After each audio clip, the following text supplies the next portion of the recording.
Xin chào quý vị. Chào mừng quay trở lại kênh Trí tuệ Phật học. Đây là series Hiểu đúng về Đức Phật tập 6. Điều gì làm nên một vị Phật? Trong tập trước, chúng ta đã tìm hiểu về luân hồi, nghiệp và niết bàn, mục tiêu tối hậu của sự tu tập. Nhưng giữa vô số người đạt giải thoát, vì sao chỉ có rất ít người được gọi là Phật? Điều gì làm nên sự khác biệt giữa một vị Phật và một bậc A-la-hán? Đó sẽ là chủ đề của tập này.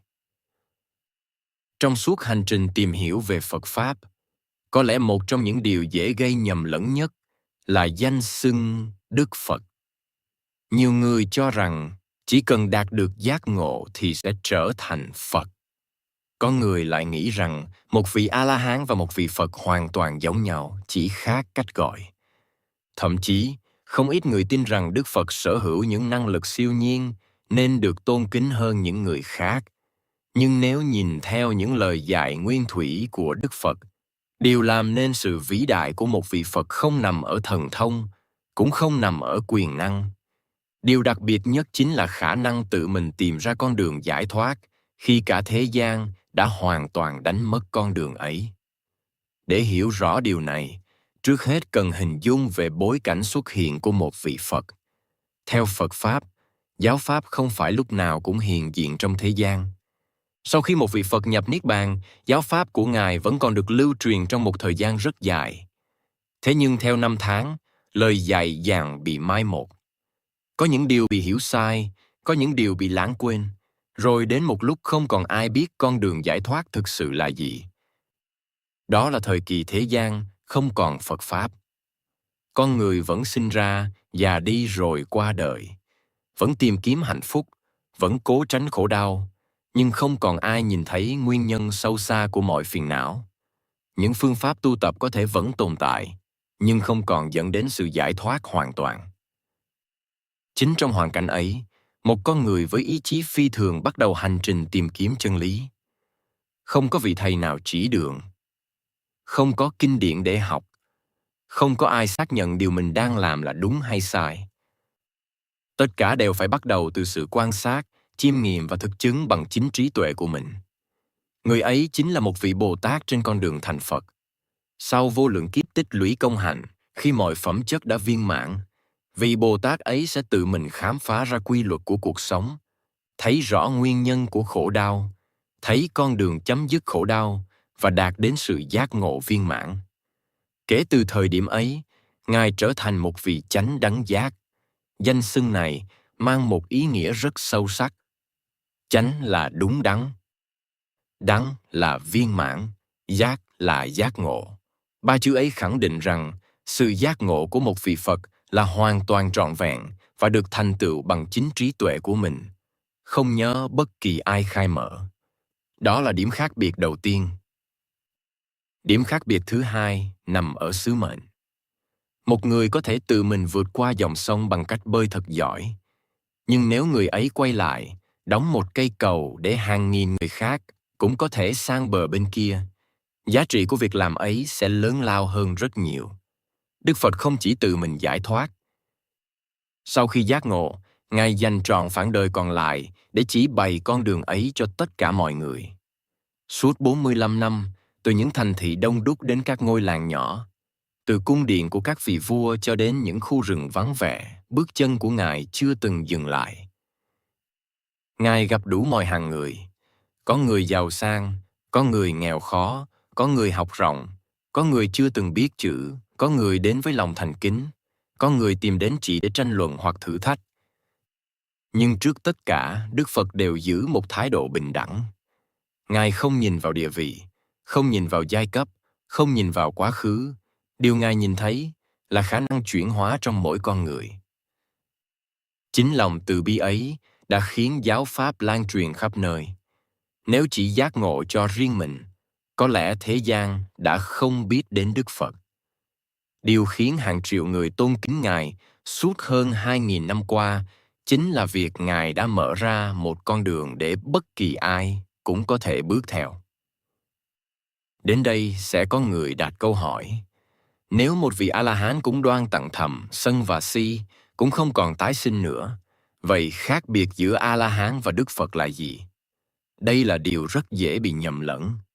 Theo Phật Pháp, cả Đức Phật và các vị A-la-hán đều đã giải thoát khỏi luân hồi. Về sự thanh tịnh của tâm, các ngài đều đã chấm dứt phiền não. Điểm khác nhau không nằm ở kết quả cuối cùng. Điều khác biệt nằm ở con đường đi đến kết quả ấy. Các vị A-la-hán đạt được giác ngộ nhờ thực hành theo giáo pháp do Đức Phật chỉ dạy. Con đường đã có sẵn, người dẫn đường cũng đã có. Các ngài chỉ cần nỗ lực thực hành để tự mình chứng ngộ. Trong khi đó, một vị Phật xuất hiện khi hoàn toàn không còn ai biết con đường ấy.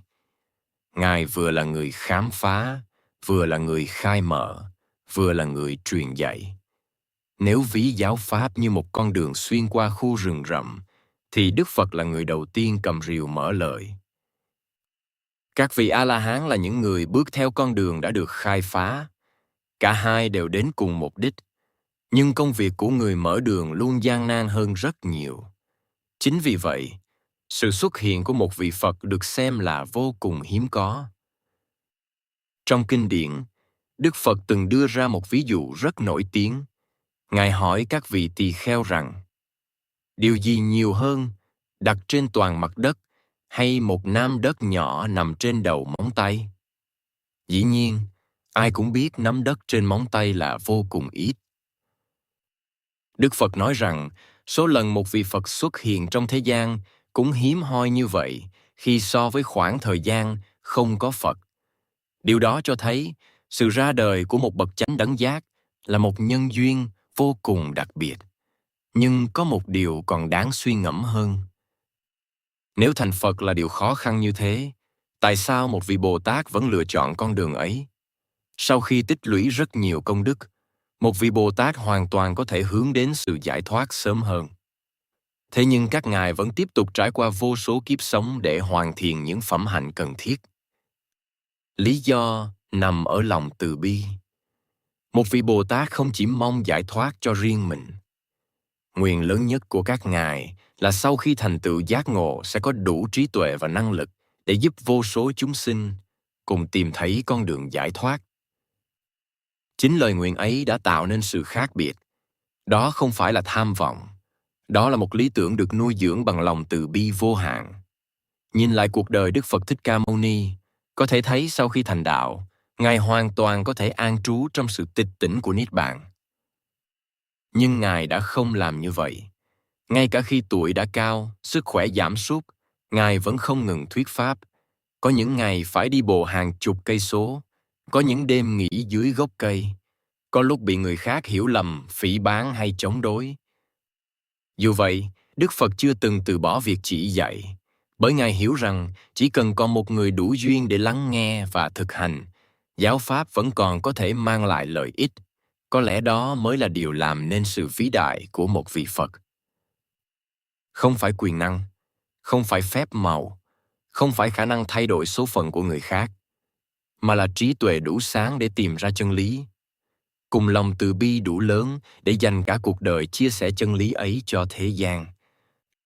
Đó cũng là lý do Đức Phật luôn được tôn kính như một bậc đạo sư, trao cho mọi người chiếc chìa khóa để tự mở cánh cửa của chính mình. Và để có thể hoàn thành sứ mệnh lớn lao ấy, một vị Phật không chỉ cần trí tuệ siêu việt, mà còn phải hội đủ những phẩm chất được vun bối qua vô lượng kiếp. Đó là những đức hạnh nào? Vì sao trí tuệ thôi vẫn chưa đủ để trở thành một bậc chánh đẳng giác? Đó sẽ là nội dung của tập tiếp theo. 3 phạm chất vĩ đại của Đức Phật. Xin cảm ơn quý vị đã đồng hành cùng kênh Trí Tuệ Phật Học. Xin chúc quý vị luôn mạnh khỏe, an nhiên giữa đời thường. Hãy nhấn like và subscribe kênh để không bỏ lỡ những nội dung hữu ích tiếp theo nhé.